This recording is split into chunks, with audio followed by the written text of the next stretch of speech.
Welcome students. Already we have seen about the environmental impact assessment, and we have already saw about the why we need to go for environmental impact assessment, and we also saw what are the concept behind it and what are the salient features of EIA, and we also found that what is the two stages, right? One is the initial environmental impact study. Then if it is not feasible, if it is not enough, then we have to go in for a EIA, complete EIA. That's what we saw for the last two classes. Okay. So in the if you want to go for a EIA, then we have to go in for the four stages. One is scope.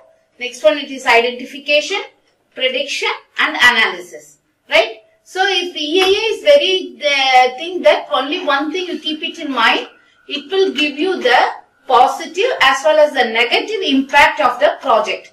Or if you want to go for a new project, or if you want to go for a development of a project, you will know that whether it is essential to go, right? Okay. What are the conditions that we have to follow? What are the regulations that we have to follow, right?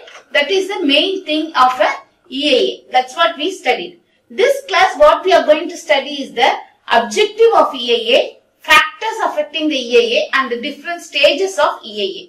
Most of the words will be repeated here and there because it is confined to a regulations.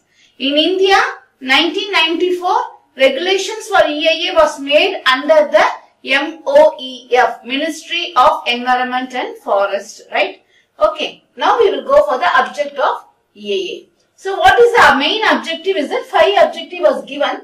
The first objective is to examine and select the best from the project options available, right? So actually what we have to do, the EIA, they will give you what are the available project options and what will be the economically which will be good, and ethically that is practically which is good, whether we can go in for that or whether we have to go for an alternative, economically whether it is feasible, everything will be studied. So at the end of the EIA, we can know what will be the best, what is the examine, what is the best selected project that we can take into for either a new project or a development, right? Okay. And these stringent rules has to be enforced, right? So we have to select a project such that all the regulations as per the EIA 1994 will be followed. EIA 2020 didn't come to existence till now.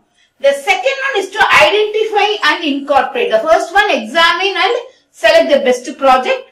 The second one, identify and incorporate the project plan, appropriating the mitigating measures, right? Without causing any disturbances or without causing any problems to the nature, we are going to incorporate the plan, right? Either a new project or we can go in for an old project. Without disturbing the entire plan, we are going for it. The third one is to predict. Predict the environment impact on the society. So already we are seeing again and again what is the society that we are talking about is the natural resources, physio-chemical, biological activities, and also the human health. Right? The heritage of India, we have to take care. We have to take care of the natural resources, the water resources, the irrigation land, and also the human life. Everything we have to predict what will be the environmental impact of this project on the this environment, that is the natural resources and the human life, right? So the next one is to determine the significant environmental impact, right? So okay, what is to determine means we have to extract, right? So what is the environmental impact? It will have positive impact that we have to take. And the last one is to the cost and benefits, whether it is economical method that we can take it, right? So these are the objectives. We can examine and select the best project, and we can identify and incorporate the best output from the EIA reports, and also we can predict what will be the significance of the environmental impact on the project what we are going to implement, and to determine the significance of the environmental impact predicted, what we have predicted, what will be the impact of this actually, and also to have the most cost and benefit, that is economic one, right? Okay. Now the next we will go in for the factors affecting. So the 6 factors that we are going to see which will affect the EIA are the EIA factors which is responsible. These 6 factors are responsible for the EIA to be implemented. So what is this? Is the first one, it is the magnitude, right? The magnitude of the project, the magnitude of the impact of the project on the environment, and the prevalence. Prevalence means how much it can be provided, how much it can be actually incorporated. The third one, the duration and the frequency. Whether it is a short-term impact is there, or a medium-term impact is there, or a long-term impact is there.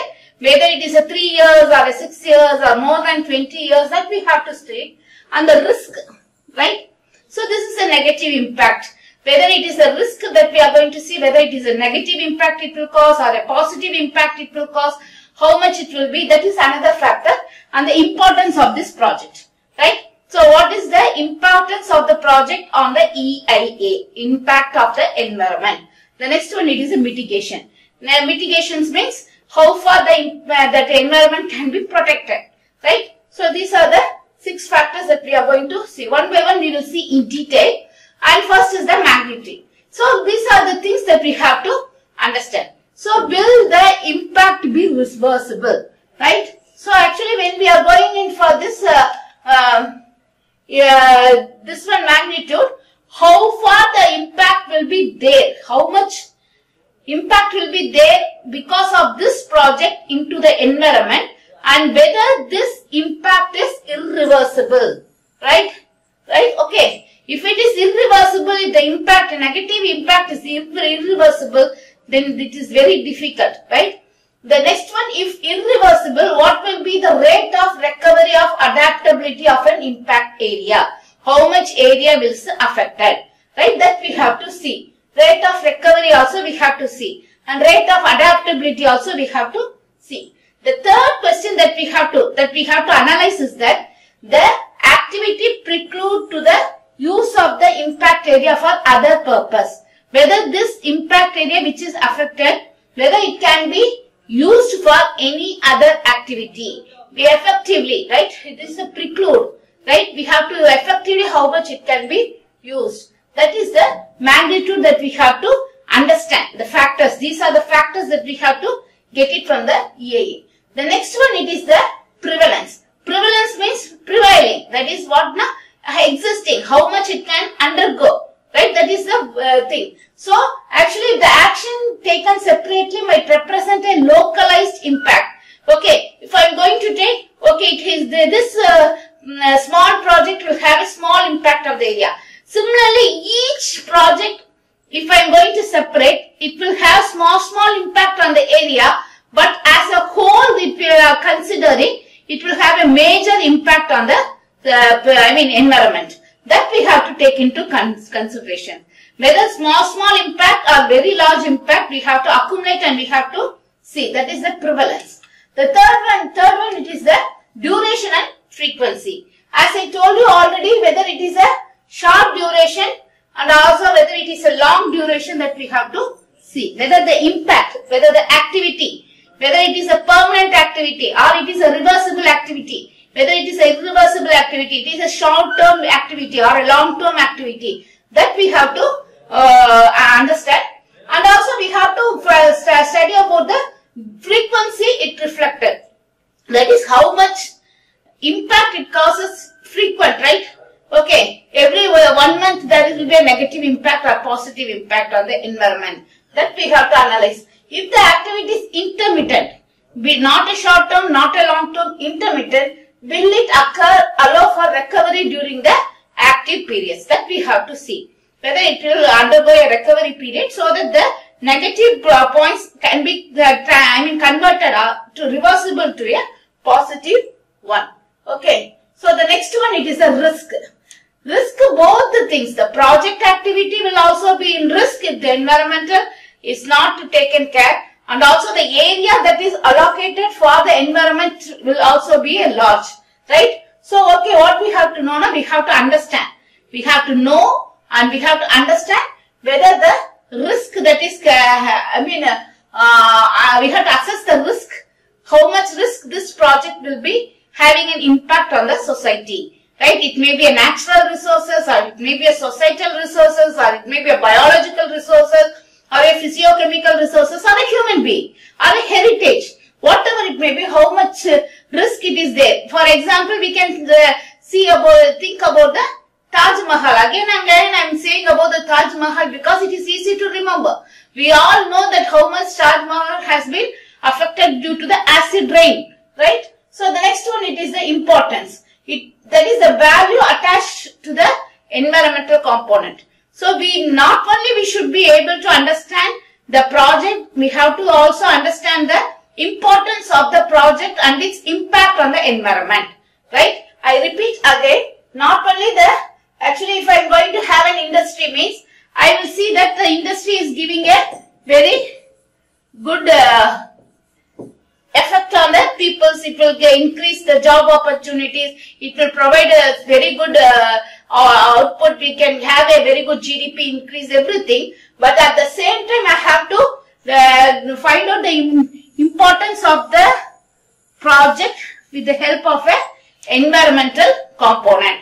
How much the environmental component will be protected, right? Even if there is a very good project coming out, but source of environment is going to get demolished, or we are going to use it now, then it is of no use. That factors has to be considered, mainly the factors affecting the EIA. The sixth one, it is the mitigations. So in the mitigations, we have asked some questions, right? So as solutions are problems available. That is, what are the negative impacts? Is there any solutions to make the negative impact positive? Right? Okay. The solutions to problems. Small problems may occur. Without problems, no project can be successfully implemented. But we cannot as such give EIA will not give as such a permission. But it will ask whether these problems can be converted and it can give a solution. Right? So existing technology to provide a solution to a silting problem expected during construction of access road or to bank erosion resulting from a new stream configuration. So this is an example, right? This is an example, right? Okay, when we are going in for a construction of a road and other things, that silting process, that is the process may take place, and the sand soil may go and it will join with the river crossing a silting problem, right? That itself will be a major drawback. Now, till now, what is the two topic we saw here? It is the objective and the factors that is affecting the EIA. We saw 5 points in the objectives and we saw 6 points in the factors affecting the EIA. Once again, I will go and tell you what are the objectives. Examine and select the best project, and thus identify and incorporate the project plan, and also to predict the significant environmental impact, to determine how to implement that what we have predicted, and the cost and benefit, economy of the project on the environmental consideration. Then we saw what are the factors affecting. These are the magnitude, prevalence, duration and frequency, risk, importance and mitigations. Now we are going in for the next topic, that is the stages of EIA. Right? We will go for the stages of EIA. Okay. Now,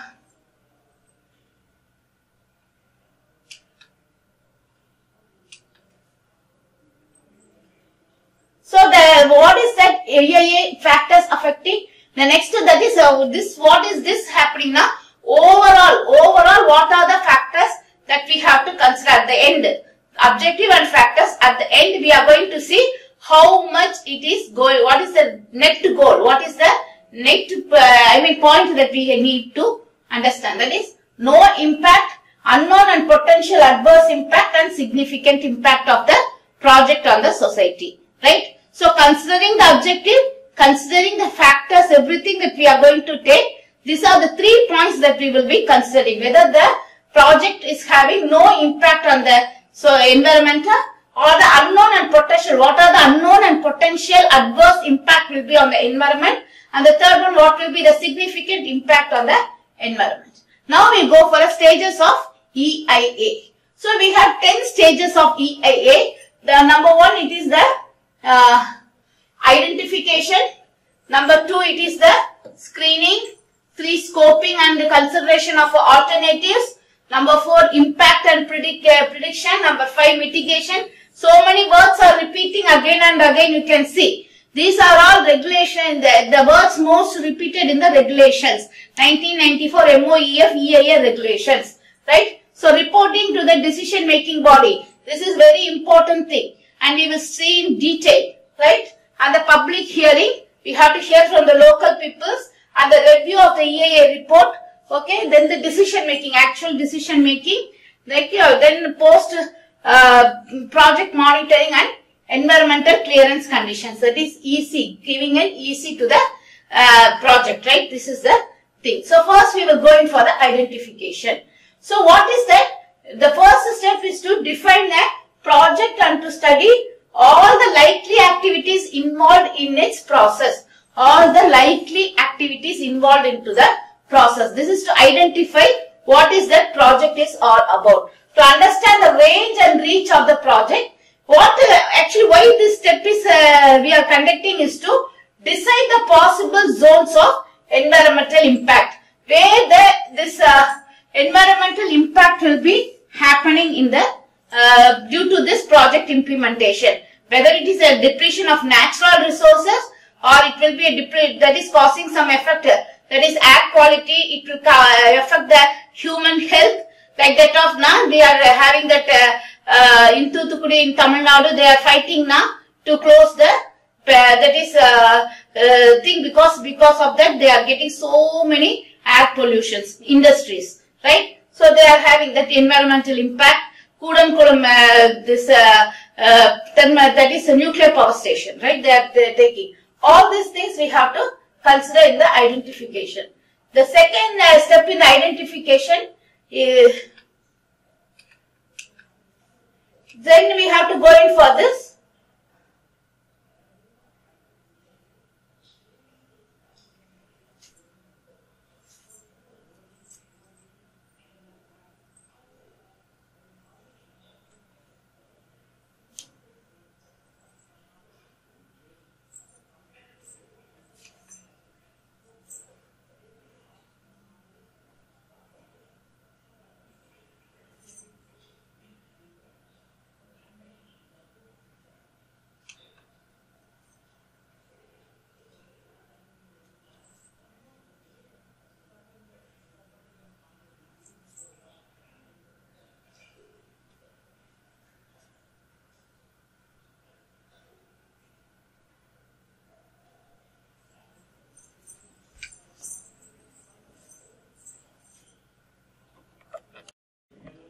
So we will see about the stages of EIA. Stages, that is there are 10 stages are there for EIA. Identification, screening, scoping, impact prediction, mitigation, reporting to decision making body, public hearing, review, decision making, post project monitoring and environmental clearance. That is a task that we have to get an EC, that is the environmental clearance certificate. That is the main thing, right? We will see about one by one. Identification. The first step is to define a project and study all the likely activities of the thing. Identify the project, right? To understand the range and reach of the project. How much it is, it will affect positively the environment. How much it will affect negatively the environment. Okay, we have to find out what is the possible zones of this environmental impact, right? That is the main thing that we have to see, right? So the next one, it is the screening. Screening means whether the project is okay or we have to go for screen the project such that eliminating. If it is going to give so much of negative impact to the environment, then no need of going in for the project, right? So whether a project requires environmental clearance as per the statutory notification. Regulations, as per the regulations, if the project is, satisfies all the regulations, then we can go in for this one screening, right? And if it is not satisfying, then we can simply reject the thing. If there is some negatives, major positive, then we can find out what are the alternative things for the negative report. So what are the things that the screening criteria based on is the scale of investment, right? So this scales of investment is there, types of development and location of the development. Okay, so whether it is a rural area, whether it is an urban area or it is a panchayat, everything that comes into it. Also whether it is in the what type of natural resources it will be affecting, whether it is a mountain or a plain, everything that they will be considering. The scales of investment means how much investment that we are going to put it in the project, and types of development, whether it is a lateral development or it is a local development that we have to take into account, right? So the next that is screening is that several ramification, biophysical or environmental, economic and social. All these points are taken into control when we are going in for this screening process, right? So whether it is affecting the natural resources, heritage, social, environmental, economic, biophysical, biological, everything that will be taken into account, and then the screening process will be taken. So what is there is that when we are taking all this into account, we have to get a public reviews, right? So the publics are the main thing also will be included when we are going in for the screening process of a project. The law of EIA varies from country to country. As I told you that each country is having its own EIA regulations. Even US has made the regulations in 1969 itself. But we got the regulations only by 1994. Right? Okay. So if screening shows that a project necessity EIA, then we can move into the next stage. If it is not showing that it is not worth, then they will be rejecting the project. Right? So the next one it is that screening, in screening some project doesn't need EIA, where it is I, that is initial environmental effect that we are seeing now, IEE. At the stage, if we are telling that no EIA is required, then the project will automatically go in for this existence, right? So that is what it is. Again, we are telling it is based on the size of the project and based on the how much it is effect on the natural information, that is the site specific information, natural resources, how far it is going to affect, right? So I told you already that initial environmental examination or the evaluation IEEE based on the report, some project may automatically be going without entering into the EIA work. The next one, it is the scope and consideration of the alternatives. Scope means what I told you, what are the scope of the project, how to, that is identifying what is will be the scope of the project, the environmental issues, and is possibly the most important step in the EIA, right? That is the, again and again we are telling that the EIA is mainly based on what are the key environmental issues. It may be a positive, it may be a negative impact. Whatever impact, what is the impact on the environmental issues that we have to see. Scoping means scope or range of the EIA report. How much EIA report is giving the scope for the project to be carried on. It undertakes the project's effects on the air, water, soil, noise level, air quality and physical impact, right? So all these things are mainly based on the natural resources and of the livelihood of the human being, right? Some points are repeated again and again, okay? So what is the alternatives? If there is a scoping and considerations alternatives, we have to see.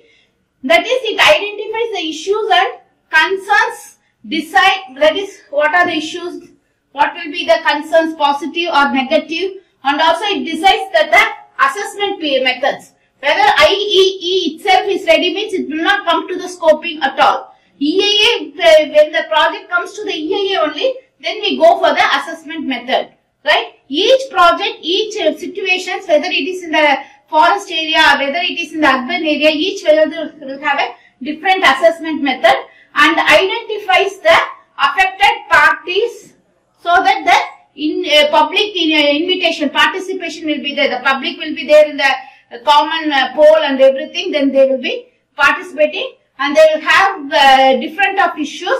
Then an agreement will be formed and the agreement will be signed by the public as well as the parties concerned, right? So these are all the things. Mostly the NGOs plays a very important role. Private sectors and NGOs plays a very important role in this process. The next one, it is the that is scoping. We already told that the planning and the design stages are the main stages that will be coming into the scoping process. Okay. So the next one, it is the fourth stage is the impact prediction, right? So the impact prediction is nothing but the mapping the environmental consequences of the significant aspect of the project and its alternatives. There is two steps. One is identification, one is prediction. Already where we have seen this, even in the EIA itself, we have seen these two things. One is identification. Identify means what are the possibility of the problems, how the problems may be occurring. All these things we will be seeing now. And prediction of impact means how the future, right? If the impact is now, whether it is reversible, how much time it will take to reversible. If it is reversible, what will be the consequences after 20 years? What is the consequences after 5 years? Right? Like that we have to make, right? So what is the identification of the impact would have been initiated the scoping stage itself. Scoping itself will identify and will give you these other points. Then we have to go in for the study. But with the prediction, we have to go and study one step further. What will be the future? What will be the ahead after some years? What will be the impact? Right? So actually we have to go, if it is a positive impact, it is okay. But if there any adverse impact or a negative impact which cannot be reversed, then the impact of the project on the environment will be very high. Right? Then we have to think about whether we can go on with the project. Right? So this is the two things. And the impact prediction, we have to say that I told you already that whether it is a short term or a long term or a medium term.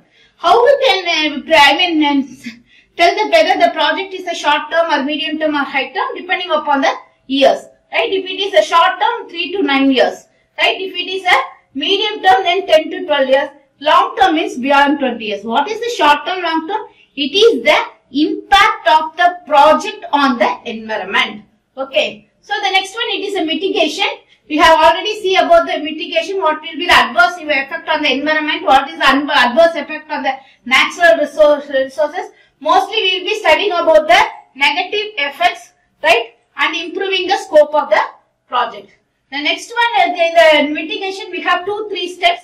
That is a preventive public awareness programs, compensating to reduce potential reactions, corrective measures, right. So you have to go for corrective installations measures, and also the next one, it is a reporting to decision making body. So I will be quickly going through this decision making body. What is this? This is a very important step in the EIA because we have to submit a report. Based on the report only, all the things will come. Without white and black, that is putting in a paper, putting as a report, nothing is official. All of us know. So this is a very important thing. First thing is the detailed project report.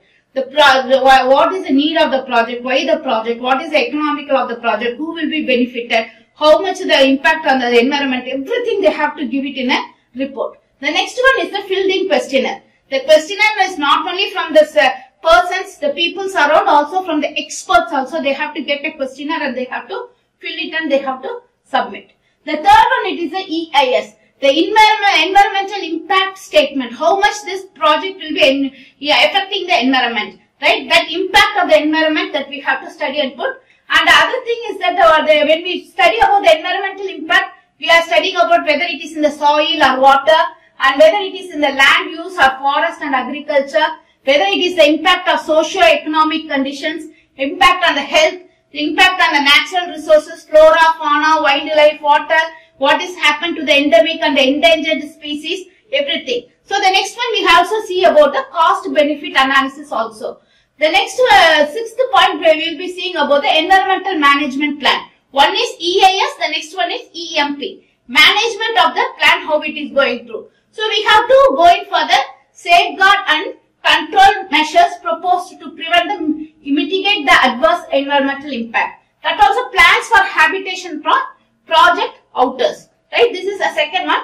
The next one, it is dealing with accidents and disasters. Then monitoring and feedback mechanisms on implementation of the safeguard. This is the reporting on the decision making body. The next one, that is a sixth one, I told you it is a report that has to be, all these things has to be combined together and submitted as a report.